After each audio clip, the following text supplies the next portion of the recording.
Y a partir de ahora, bueno, quiero dar la bienvenida a David Pérez Fernández, que es asesor del Gabinete del Secretario de Estado de Telecomunicaciones y para la Sociedad de la Información del Ministerio de Industria, Energía y Turismo. Es un matemático especializado en Big Data y su labor en los últimos años se ha centrado en promover el Plan Nacional de Tecnologías del Lenguaje. Estas tecnologías son un área estratégica para la transformación digital de todas las empresas y, por supuesto, el Big Data es una herramienta fundamental de esta transformación digital. Así que, David, bienvenido. Buenas tardes. Como ha dicho la compañera, yo trabajo en el Gabinete del Secretario de Estado de Telecomunicaciones y esencialmente lo que quería contar esta tarde era dos cosas. Un proyecto que llamamos Proyecto Big Data de las tecnologías de la información y un plan que pertenece a la Agenda Digital para España, que es el Plan de Impulso de las Tecnologías del Lenguaje. No sé si nos dará tiempo antes de que baje eso hasta cero. Bueno, pues en primer lugar, en el proyecto Big Data lo que nos planteaban era tener un conocimiento más fino del sector TIC, que es un sector muy cambiante y, bueno, alguien podría decir, bueno, para eso ya están las estadísticas. Los datos que uno, por ejemplo, utiliza del INE pues llevan un retraso normal porque utilizan metodologías, recogen encuestas, etcétera, y tardan su tiempo. Además están maravillosamente consensuadas con otros muchos organismos, con la OCDE, con Eurostat, etcétera. Pero para nosotros llegaban muy tarde y además el grano que recogen esas estadísticas y esas clasificaciones pues tampoco es muy adecuado, ¿no? Si uno mira el CENAE de nuestro sector, del sector TIC, pues tiene un grano demasiado grosero, ¿no? Entonces las técnicas tradicionales pues no nos servían para poder definir políticas públicas en este sector. El otro gran problema que teníamos al arrancar este proyecto era pues, que las ayudas de I+D, un grupo de examinadores tienen que decidir si un proyecto es innovador o no en un tiempo muy reducido, ¿no? Esto innovador o no, por supuesto una máquina que yo sepa no lo resuelve por el momento y el proyecto no pretendía otra cosa más que acercar información relevante para que un humano decidiera si aquello era innovador o no. Para que os hagáis una idea, pues el CEDETI, por ejemplo, este año ha concedido 1.500 ayudas y si tiene que evaluar sobre su histórico de ayudas, si aquello es un proyecto repetido, si aquello es patentable, etcétera, pues tiene que atacar muchísimas fuentes de información en un tiempo muy reducido y con un grado de especialización pues muy grande, ¿no? Entonces, la variedad de tecnologías también es enorme en el sector TIC porque es un sector muy transversal, de aplicación muy transversal, con lo cual te lo puedes encontrar en medicina, te lo puedes encontrar en banca, en multitud de sectores y finalmente pues un poco lo que comentaba que es necesario contrastar si ese mismo proyecto ya ha existido en otra ventanilla, ¿no?, de la administración, ¿no?, en el CEDETI, en la Secretaría de Estado de Telecomunicaciones, en muchos más sitios, ¿no? Al final nosotros los problemas que teníamos en esos dos ámbitos esencialmente era, aquí es donde quizá me saquen del atril porque realmente no teníamos un problema de Big Data de teras y teras de información, es decir, cuando uno piensa en patentes americanas está hablando de los 10 últimos años del sector TIC, está hablando de 800.000, 750.000 documentos, patentes españolas muchísimo menos, proyectos de I+D nacionales, pues a lo mejor estás hablando de 40, 50.000 documentos, es algo que cabe en un pendrive, ¿no? La cuestión es qué podemos sacar de todo eso para por un lado, orquestar las políticas públicas en innovación y, por otro lado, concretamente conceder ayudas, ¿no? El tipo de problemas que nos salen es analizar esos corpus documentales, que ahora los detallaré un poco más, ver su evolución en el tiempo, contrastarlos con otros corpus documentales de otros organismos, es decir, qué hacen las patentes españolas frente a las patentes americanas en el área TIC, por ejemplo, ver un documento contra un corpus, es decir, ante una solicitud de ayuda, qué patentes hay cercanas o qué otras ayudas hay similares. Y, como decía, pues comparar corpus entre sí. Las técnicas que nosotros hemos utilizado, una vez realizadas una serie de tareas de procesamiento de lenguaje natural, pues esencialmente son Machine Learning, análisis semántico y análisis de tópicos. La mayoría de ellas son bastante viejas, pero muy eficaces. Y los corpus pues son estos que comentaba, ¿no? Patentes, ayudas, la contratación pública, publicaciones científicas, las webs de empresas del sector, de noticias, etcétera, ¿no? La mayoría de estos corpus son públicos y se pueden utilizar desde casa, ¿no? Y un poco los volúmenes los había colocado aquí, no asustan a nadie, o sea, aquí no hay mucho Big Data, lo único que cuando uno ya quiere procesarlo, pues sí que necesita que todos los algoritmos tengan cierta capacidad de ser escalables, ¿no? Los pipelines que utilizamos también son básicos, hay cosas mucho más elaboradas en procesamiento de lenguaje natural.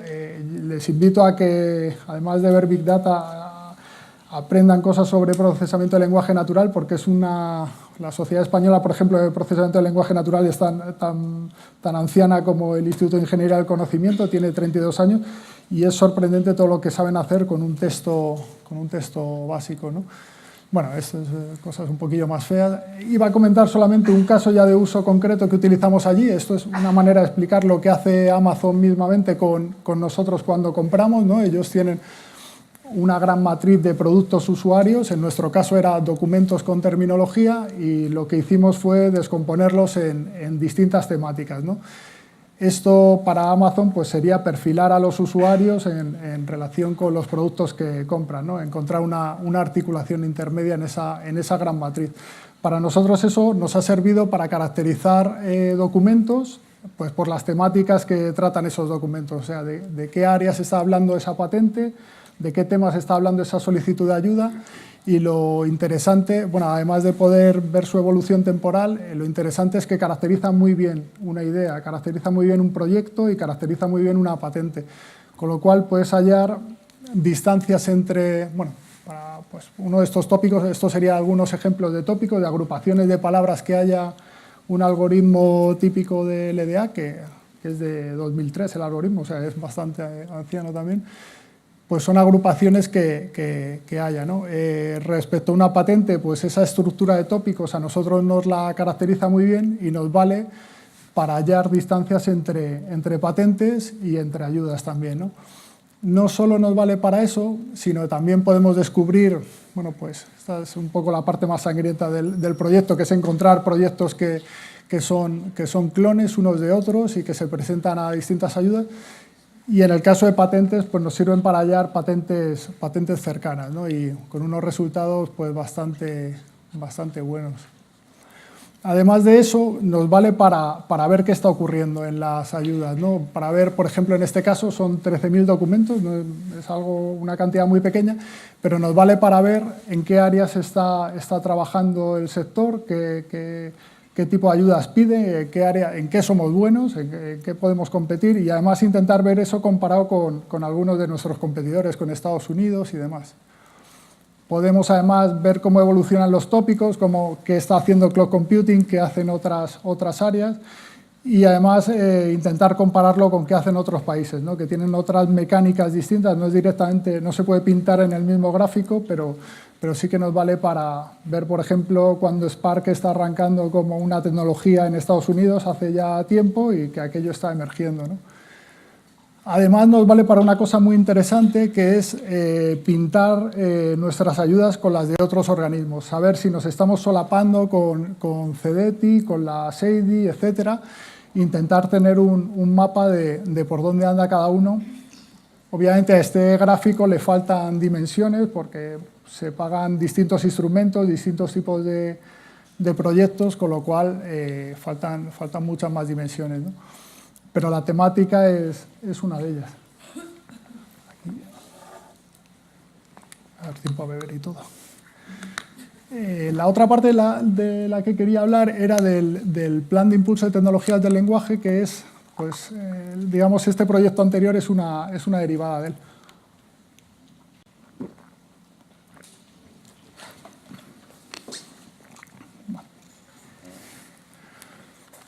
Aquí esencialmente en este plan lo que pretendemos es que al final todas estas máquinas que utilizamos cotidianamente, nuestros móviles, ordenadores y demás, nos entiendan algo más, y además lo que pretendemos es que esta tecnología, pues dado que tenemos el segundo o tercer idioma del mundo en extensión, con 500 millones de hablantes y uno de cada 10 usuarios son españoles, pero el resto están fuera, es decir, es una herramienta de exportación de primer orden, pues intentar potenciarla, es decir, que el procesamiento de lenguaje natural castellano y las lenguas cooficiales que se haga potenciarlo en España, que además pues tenemos una gran fortaleza en el sector de procesamiento de lenguaje natural y una muy buena gobernanza con la RAE y con otras instituciones, o sea que hay una situación muy buena. La orientación del plan ha sido esencialmente en 4 ejes. Por un lado, el desarrollo de infraestructuras lingüísticas, que para nosotros son recursos, procesadores y campañas de evaluación de esos procesadores lingüísticos. Por otro lado, un eje más estándar de impulso de la industria de las tecnologías del lenguaje. Una segunda parte del plan que lo que pretende es hacer que la administración sea un verdadero tractor de este nacimiento del sector de las tecnologías del lenguaje y esencialmente promoviendo plataformas de procesamiento de lenguaje natural y traducción automática y promoviendo la reutilización de información dentro del sector público. O sea, dentro de la administración tenemos todo tipo de recursos lingüísticos, topónimos, nombres de personas, de organizaciones, corpus documentales, memorias de traducción. Es una verdadera mina que hay que ir abriendo. Como parte del plan de reutilización de información del sector público, pues hay que ir abriendo toda esta información de utilidad lingüística, ¿no? Y la cuarta parte pues sería la parte anglosajona del plan, que es, bueno, todo esto eran medidas horizontales, pongamos esto en la práctica de verdad, en sectores que para nosotros son estratégicos, en la sanidad, la justicia, la educación, y pongámoslo en marcha en proyectos concretos, porque la sostenibilidad de estos recursos al final depende de que sean utilizados en servicios que da la administración o por la industria, ¿no? Entonces, ese es el papel tractor que tenemos en la administración. Bueno, esta parte de infraestructuras es un poco lo que he comentado. El eje 2 también es un poco estándar. Bueno, aparte de plataformas comunes, esto merece bastante más detalle sobre cómo diseñar estas plataformas para que cada vertical dentro de la administración, cada nuevo servicio no tenga que reinventar la rueda y tenga sistemas escalables de procesamiento que puedan ponerse a trabajar rápidamente y donde la industria no empiece de cero, quizá perdiendo el año del que hablaba esta persona de Santander, empezando de cero, montando todo, sino que ya directamente tenga los corpus accesibles y plataformas de procesamiento y se plantee ya los casos de uso concretos y vaya empezando a prototipar. Esta es la idea. Para nosotros una plataforma es algo de este estilo, es una colección de procesadores especializados donde esperamos que agentes como el IIC y otras muchas universidades y organizaciones y empresas participen en su desarrollo, pero de una forma muy especializada, ¿no?